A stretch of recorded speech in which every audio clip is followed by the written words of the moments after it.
पूर्वांचल विश्वविद्यालय एक बार फिर से सुर्खियों में आ गया है। आपको बता दें कि वीर बहादुर सिंह पूर्वांचल विश्वविद्यालय में बायोटेक विभाग के द्वितीय वर्ष की पढ़ने वाली छात्रा ने महिला हॉस्टल में दुपट्टे के सहारे फांसी लगाकर आत्महत्या कर ली।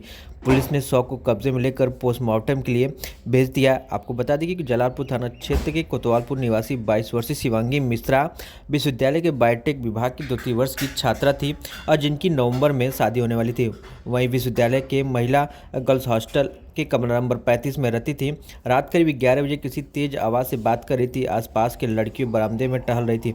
लोगों ने कुछ देर बाद जब आवाज़ शांत हो गई तो अन्य छात्रों ने टहलने के लिए उसे भी बुलाया। जवाब न मिलने पर दरवाज़ा पीटा, तब भी वह कुछ नहीं बोली और उसका मोबाइल फ़ोन भी नहीं उठा। जिसके बाद आसपास के कमरों में रहने वाली लड़कियों ने वार्डन को फ़ोन किया। वार्डन मौके पर पहुंचकर दरवाजे को किसी तरह से खोलने का प्रयास किया, लेकिन दरवाज़ा नहीं खुला। इस दौरान उन्होंने अन्य लोगों को बुलाकर दरवाजे को तोड़ा, जिसमें देखा कि छात्रा ने फांसी लगाकर आत्महत्या कर ली। पुलिस जांच में जुटी है। देखिए, पुलिस के पास आज देर रात ये सूचना प्राप्त हुई कि पूर्वांचल यूनिवर्सिटी में लक्ष्मीबाई हॉस्टल में एमएससी की बायोटेक की सेकेंड ईयर की छात्रा शिवांगी मिश्र, जिनकी उम्र लगभग 23 वर्ष है, पुत्री सुभाष चंद्र मिश्र, इनके द्वारा वहाँ पर अपने हॉस्टल के कमरे में फांसी लगाने का प्रयास किया गया। जिसके बाद वहाँ की वार्डन और वहाँ के अन्य सभी सहपाठियों द्वारा वहाँ की दरवाजे को तोड़कर इनको वहाँ से उतार के सदर अस्पताल इलाज हेतु लाया गया।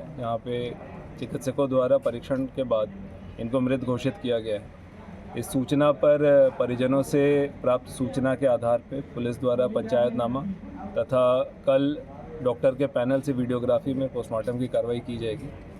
अभी तक की जो जानकारी प्राप्त हुई है, जिस समय पे इस प्रकार की उनके द्वारा शुभ होकर जो ये घटना कारित की गई है, उस समय पे इनकी बात इनके होने वाले पति आकाश थे मोबाइल फ़ोन पे हो रही थी, तो उनसे भी गहनता से जानकारी करते हुए तथा शेष वहाँ पर जो अन्य छात्राएं हैं, जो वार्डन हैं और परिजनों से जो प्राप्त सूचना है, उसके आधार पर इस पूरे मामले की गहनता से हर बिंदुओं पे जांच करते हुए अग्रिम कार्रवाई की जाएगी। सर, कुछ मामला संदिग्ध लग रहा है कुछ?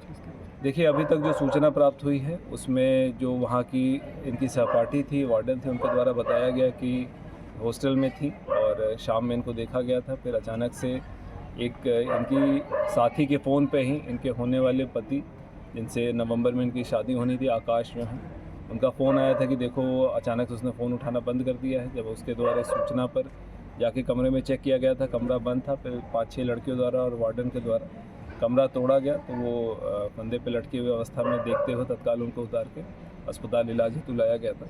अब इसी सूचना पर और शेष जो सूचनाएं हमें प्राप्त होंगी और टेक्निकल जो डेटा हमें प्राप्त होगा और पोस्टमार्टम में जो चीज़ें निकल के आएंगी और परिजनों की जो तहरीर प्राप्त होगी, उसके आधार पर पुलिस अग्रिम कार्रवाई। अभी कोई तहरीर मिली है? परिजन कोई आरोप? अभी परिजनों द्वारा इस पूरे घटना के बारे में एक सूचना दी गई, जिसके आधार पर पंचायतनामा और पोस्टमार्टम की कार्रवाई की। Thank you.